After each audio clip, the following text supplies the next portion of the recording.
So when I bought this beautiful hunk of shit, it had a no start condition.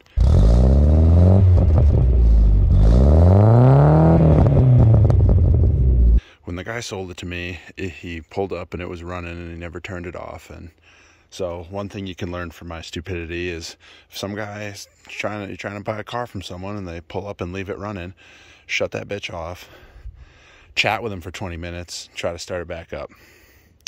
No luck. So instead of being a good tech, I did the lazy thing and I threw parts at it. I got a new starter.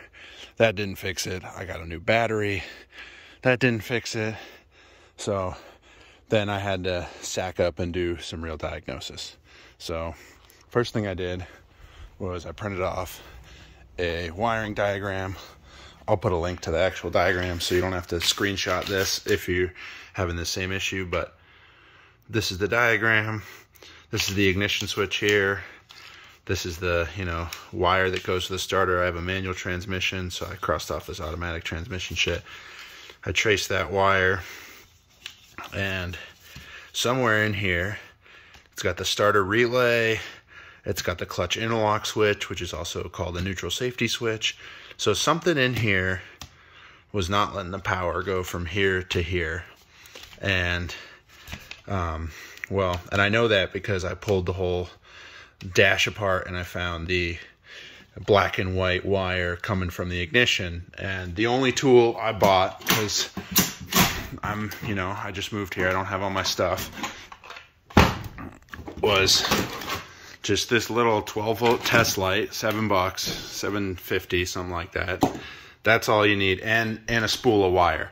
And I ran some wire from the negative end of the battery all the way around in through the door and just clipped this straight to that, so I knew I had negative. This is a very handy thing to have. It's a lot cheaper than a DVOM. I mean, you can get a Harbor Freight DVOM for $5, but that's, not worth it. What's nice about it is, let's focus, you fucker. It's got that little point, so you can poke in through the insulation on wires. So up under here, you got this underneath panel with these, I think it goes that way. Anyway, it's got one there and one there. I'll try to do it on camera, but basically you pull them and this panel comes off. So, yeah. I pulled the whole thing out. Yeah, I think I'll do that for now too. And you can see that previous owners have packed a bunch of shit in here. I don't know what any of this does. None of it's factory,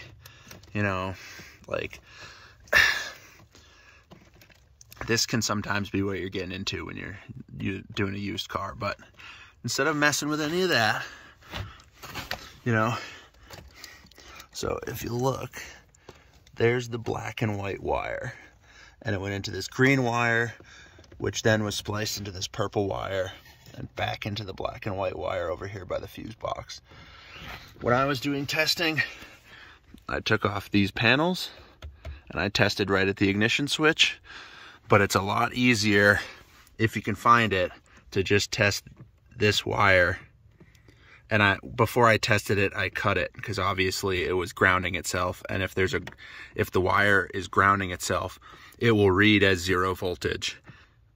I stuck my test light in up by the ignition switch, but you can stick it in down here, or if you got a crimp like this, you can just touch the tip to some of the metal and then turn the key. And if the light comes on, your ignition switch is good. Now, my light came on. I knew my ignition switch was good. I spent, probably an hour trying to figure out how to get up in there to the neutral safety switch and diagnose what it actually was. And then I decided, you know what? My Volvo doesn't have a neutral safety switch because when I did a manual swap, I never bothered to wire the neutral safety switch. So I don't need that. So I just spliced in a new piece of wire and ran it over, and that's the new signal wire for the starter. So if you're having a no start issue on one of these EF hatches or anything 88 to 91, and you've thrown a starter at it, you've thrown a battery at it, and you're getting nothing still, come down here, check if your ignition is working, and if your ignition's working, just run a wire. It's super easy, you know, you don't have to bother. You know, I should probably cut all this mess out, but I'm just gonna keep packing it up in there for now. And yeah, hopefully this was helpful.